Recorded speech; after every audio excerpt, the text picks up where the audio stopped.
बहुत समय पहले की बात है। एक घने जंगल में एक छोटा बंदर अपनी माँ के साथ रहता था। वह बहुत नटखट और शरारती था।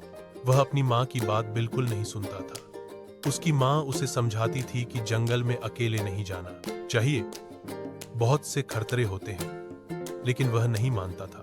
एक दिन वह अपनी माँ से छुपकर जंगल के एक और हिस्से में चला गया।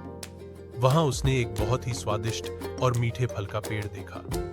वह उस पेड़ पर चढ़ने लगा, लेकिन वह नहीं जानता था कि उस पेड़ की डालियां बहुत कमजोर थीं। जैसे ही वह एक डाल पर चढ़ा, वह टूट गई और वह नीचे गिर गया। उसने अपनी टोंग पर बहुत जोर से चोट मारी। उसे बहुत दर्द हो रहा था और वह रोने लगा। वह अपनी माँ को पुकारने लगा, लेकिन उसकी आवाज कोई नहीं सुन पाया। अंधेरा होने लगा था और वह अकेला डर गया था।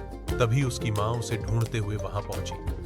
उसने देखा कि उसका बच्चा दर्द में है। वह तुरंत उसके पास गई और उसे प्यार से सहलाया। उसने अपने बच्चे को अपनी पीठ पर लाद लिया और धीरे धीरे घर की तरफ चलने लगी। घर पहुंचकर उसने जड़ी बूटियों से उसकी चोट पर पट्टी बांधी। उस रात बच्चा अपनी माँ की गोद में सो गया। उस दिन उसे अपनी गलती का एहसास हुआ। उसने अपनी माँ से वादा किया कि वह कभी भी उनकी बात नहीं टालेगा और हमेशा उनके साथ रहेगा। इस कहानी से हमें यह सीख मिलती है कि हमें हमेशा अपने बड़ों की बात माननी चाहिए, क्योंकि वे हमारी भलाई के लिए ही हमें सलाह देते हैं।